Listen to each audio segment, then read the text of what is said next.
what prompted us to do the exhibition in the first place is that we see when we would hold an Ilix Con, or even when my wife Jeannie and I, when we would buy furniture and we would have the furniture delivery men come to the house, whenever people are exposed to the work, and it's not exposed as, hey, look, here's a painting of Buck Rogers from Battle, it's just the painting's hanging there on the wall. It's just there. The responses that we got from the vast majority of people were just, wow, that's stunning, that's amazing, that's gorgeous, that's fantastic. And we realized that a lot of the problem with people not recognizing, not being aware of, not appreciating the imaginative realist field was simply that they literally never got the chance to see them. When they did, they had an immediate reaction. We saw it at the opening reception for the show. There were a lot of people at the opening reception who had no familiarity with imaginative realism, no interest in fantasy and science fiction, no particular desire to go and see a Frazetta. But when they saw them, they were immediately taken by them and struck by them and just, wow, this is fantastic. I didn't know anything about this. That's a lot of the point. That's what we're really trying to do, is to simply give people the opportunity to look at the work and assess the work fairly, just to kind of give it a level playing field so that it can really kind of get a fair assessment. And some people still won't like it. I mean, some people, it won't be their taste. It won't be their thing. Just like, I'm not a huge Monet fan. I recognize that Monet is a tremendous, fabulous, brilliant artist. It just isn't my personal taste. We felt it was really important for the works to be out there so that people had an opportunity to make that judgment for themselves. I'm speaking with Patrick Wilshire, one of the guest curators of Art at the Edge, Art of the Fantastic. A lot of great names in this exhibition. Whether you're a fan of fantastic art or not, Geiger, certainly someone everybody knows at this point, and James Gurney, the artist that made the Dinotopias, Roger Dean, again, another one that certainly everybody knows a lot about. Even if they don't know N.C. Wyeth, they certainly recognize them.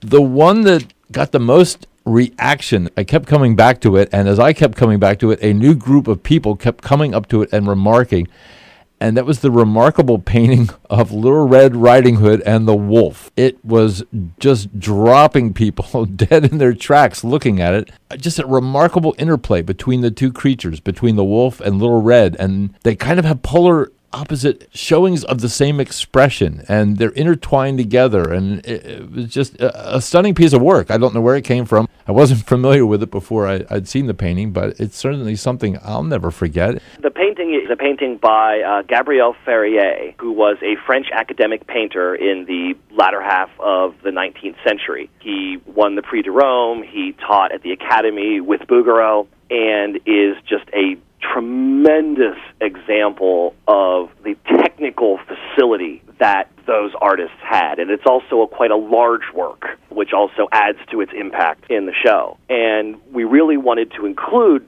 that work and works like that, like the Gustave Dorés that are in the show and the Brickdales, and some of those works to help make the point that imaginative realism is not a new development. The popular culture awareness of fantasy and science fiction and those themes on a broad scale is in fact relatively new. The advent of the success of the Lord of the Rings films and Harry Potter and the influx of anime and manga, have really made it a pop culture phenomenon now. You have, zombie memes on the internet. Everybody knows about zombies and jokes about zombies, and everybody's a Star Wars fan. 40 years ago, even 30 years ago, that was not the case.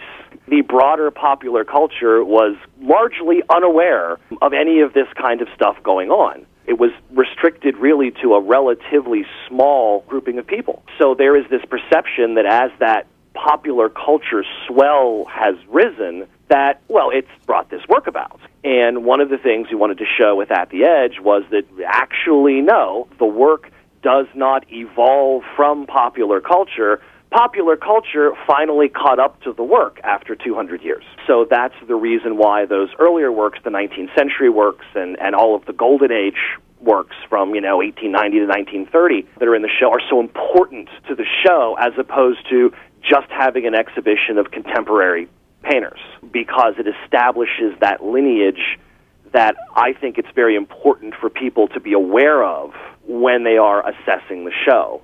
and they're assessing the work. One of the things we did when we hung the show was we deliberately did not segregate the show chronologically.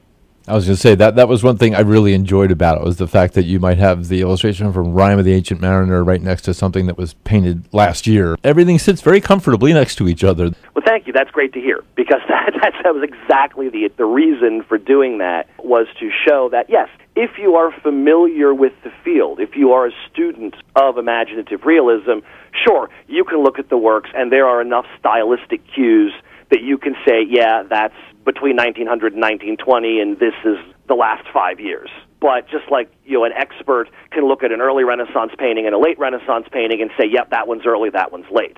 To anyone who is not, in fact, a student of the school, they go together. They are simply, the contemporary work is an evolution of the school. It's not a new school. It's not a separate school. It's simply an evolution of what has come before. And that's one of the things that makes At the Edge very distinctive. There have been other exhibitions of imaginative realist painting, but there has never been a major exhibition that blended contemporary and vintage together in the same show. I mean, museums like the Brandywine and the Rockwell, and they've certainly had exhibits of Wyeth and Pyle and the Brandywines and the Golden Age artists, and there have been exhibits of contemporary painters. The New Britain Museum, Caton Museum, have had exhibits of contemporary, but there's never been an exhibit that actually brought them together and said, hey, this is a cohesive school. These are not isolated instances. These things, in fact, all belong together, and they are part of the same tradition, and so they should be viewed in that way. It's not a case of contemporary artists